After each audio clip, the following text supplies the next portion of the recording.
नमस्कार दोस्तों, पॉडकास्ट में आपका स्वागत है। आज हम बात करेंगे सरदार पटेल के बारे में।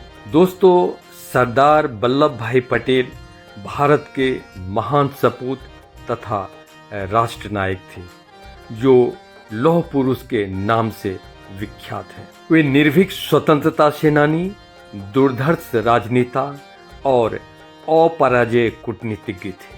वे भारत की आज़ादी ही नहीं, देश की अखंडता, एकता और समुदाय के बीच सौहार्द, जनता के कल्याण और तरक्की की बात भी बहुत ही शिद्दत और गहराई से सोचते थे। वे बेहद चिंतनशील, कर्मशील और अनुशासन प्रिय व्यक्ति थे। वे भारत के प्रथम गृह मंत्री थे। देश की आज़ादी के समय कई राजे रजवाड़े, नवाब और जमींदार स्वयं को स्वतंत्र न रखने पर पाकिस्तान में शामिल हो जाने की धमकी दे रहे थे। सरदार पटेल ने गृह मंत्री के रूप में अपनी गहरी कूटनीति, ठोस और फौलादी फैसलों से देसी रियासतों का एकीकरण कर लिया।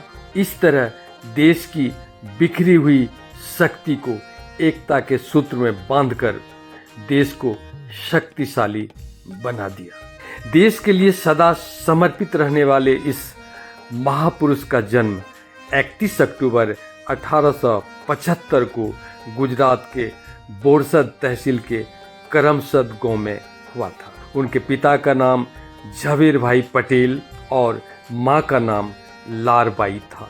उन्होंने आरंभिक शिक्षा करमसद और उच्च शिक्षा नाडियाड और बड़ोदरा में प्राप्त की। कुछ समय तक मुख्तार की नौकरी करने के बाद वे लंदन चले गए और वहां से बैरिस्टर की परीक्षा पास कर भारत लौट आए।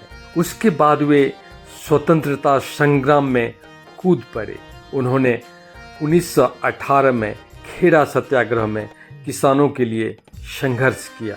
1922 में जब ब्रिटिश सरकार ने बोरसद तहसील में लगान की वृद्धि की तो उसके खिलाफ सरदार पटेल ने आंदोलन खड़ा कर दिया। ब्रिटिश सरकार को लगान की बढ़ी हुई दर को वापस लेने के लिए बाध्य होना पड़ा। सरदार पटेल ने गुजरात में विद्यापीठ की स्थापना में महत्वपूर्ण योगदान दिया। 1924 में वे अहमदाबाद नगर पालिका के चेयरमैन चुने गए। 1928 में ब्रिटिश सरकार ने मालगुजारी में 22% की वृद्धि की तो सरदार पटेल ने किसानों के साथ आंदोलन शुरू कर दिया। इसमें उन्हें सफलता मिली। 1930 में नमक सत्याग्रह में भाग लेने के कारण सरदार पटेल को गिरफ्तार कर जेल भेज दिया गया। 1942 के भारत छोड़ो आंदोलन में सरदार पटेल ने बढ़ चढ़कर हिस्सा लिया, जिस कारण वे जेल भेज दिए गए।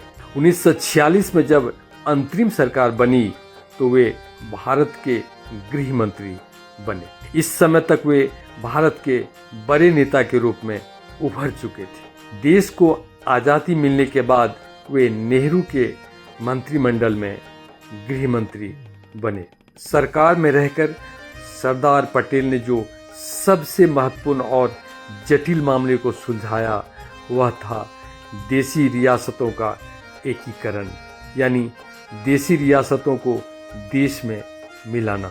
आज़ादी प्राप्ति के दौरान देश में 562 छोटी बड़ी देसी रियासतें थीं, जिनमें जूनागढ़, कश्मीर और हैदराबाद मुख्य थे।